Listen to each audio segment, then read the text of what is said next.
départ, c'est vrai que j'ai peint beaucoup de, je te l'ai dit, toute une série de couples et qui m'évoquaient un sentiment, l'enfermement, enfin toujours, malgré tous mes thèmes, hein, l'emprisonnement, la dépendance. Et ça, c'était d'après des photos? D'après des photos. Donc là, j'ai exposé ces peintures-là d'ailleurs chez Sarah Gage en 2005. Et j'ai commencé à prendre des photos de Symphorose pour faire une peinture, parce que j'avais une idée précise d'une peinture avec du plastique autour d'elle, sur la tête, enfin emballée. Je voulais qu'elle soit emballée dans quelque chose qui soit étouffant, effectivement. Et j'ai fait là une peinture qui, du coup, a ouvert une porte. Tout ce qu'on doit abandonner, si tu veux, de l'enfance, qui est vraiment très proche, la petite enfance qui est très proche, pour passer dans le monde de l'adulte. Et c'est ce passage un peu cruel, parfois difficile, tu vois, qui m'intéresse, mais pas que celui-là, d'autres passages peuvent m'intéresser aussi. Hein. C'est vraiment ces moments comme ça charnières, tu passes d'un état à un autre. C'est plus général que l'adolescence d'aujourd'hui, c'est aussi à travers les adolescents d'aujourd'hui, puisque le lacet autour du cou, le sac plastique, c'est des choses qui se passent plutôt à notre époque. Ceci dit, à la mienne, il y avait d'autres histoires. Voilà, l'adolescence a toujours généré des actes un peu extrémistes comme ça. Même avec Symphorose, quand j'ai une grande concentration quand je fais les photos avec elle, parce que c'est vraiment un moment intense, très intense. Mais généralement, j'ai réfléchi longtemps à l'avance. Tu réfléchis avant? Ouais. Longtemps. Je réfléchis, je trouve des objets, je crée des objets. Voilà, là, j'ai dans l'idée de créer des sortes d'objets. Mais c'est très vague, mais je sais que je vais faire quelque chose pour la prochaine série. Je ne sais pas à quoi encore, c'est vraiment très vague, mais voilà, c'est en train de mûrir ce que je vais faire. Je vais sûrement créer des choses. Ton temps oui, complètement. Et puis au moment, mais parfois une semaine avant, je ne sais pas du tout ce que ça va donner, je ne sais pas encore assez précis, mais je sens que c'est là, quoi. Ça va venir, j'en suis sûre. Écoute, là j'avais une idée de série de photos. Avec les vêtements, j'ai sorti, ici j'ai plein de vêtements d'été, enfin tu vois, je mets les vêtements d'été là, les vêtements d'hiver, j'ai tout sorti, les vêtements des placards, il y en avait partout, je suis allée chez Symphorose, là-haut, il y en avait partout. Et je me suis dit, je vais faire quelque chose avec ça, et je l'ai prise avec ces vêtements-là, à un moment donné, elle soulève tous ces vêtements, tu sais, comme ça, c'était majestueux. Alors là, j'ai pris des belles photos, je trouvais que c'était vraiment très très beau ce qu'elle faisait avec les vêtements comme ça.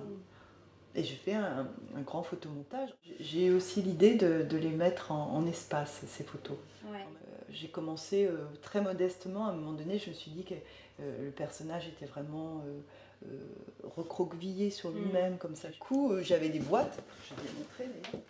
Et c'est un peu mes débuts, pour bien matérialiser l'idée de je suis vraiment recroquevillée.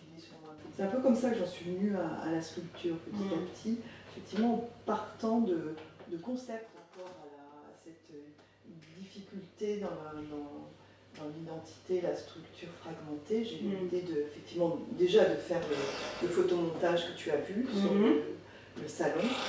Ça correspondait vraiment à quelque chose en moi de fracturé, des petits morceaux comme ça qui de temps en temps ont été très très désordonnés et que j'essayais comme ça de ranger sur un support rectangulaire et plusieurs idées qui traversent justement cette sculpture que j'ai appelée le miroir traversant. La découverte de soi avec le miroir, comment je suis, voilà, à cet âge où on peut se poser des questions, et aussi le fait d'avoir 3 jambes au lieu de 2, parce que finalement à l'adolescence tu as envie de... Tu as une sorte de surpuissance parce que tu deviens adulte, donc il y a des choses qui se transforment et tu as l'impression que tu as plus de pouvoir que quand tu étais petit, que tu dépendais de ta mère, et là tu vas pouvoir marcher plus vite. Je fais des croquis, et après tu réalises que ça renvoie, mais une fois que l'œuvre est faite Non, en dessinant, je me dis voilà, ça devrait donner quelque chose de satisfaisant par rapport à ce que je raconte, quoi. Comme là, le personnage qui est fracturé en deux.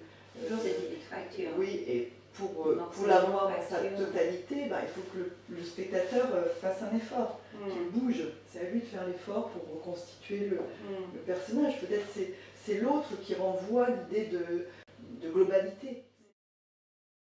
J'ai conçu cette boîte déjà. Bon, à l'origine, c'est celle-là. L'idée, c'est celle-là. Et puis, à un moment donné, il a fallu que je la photographie pour un book. Donc je l'ai photographié, puis en la photographiant, comme ça par hasard, j'ai regardé le paysage, j'ai pris la photo à travers le monde. Ensuite, j'ai refotographié effectivement des portraits, et je me suis dit, mais c'est. Pardon, dans des lumières différentes.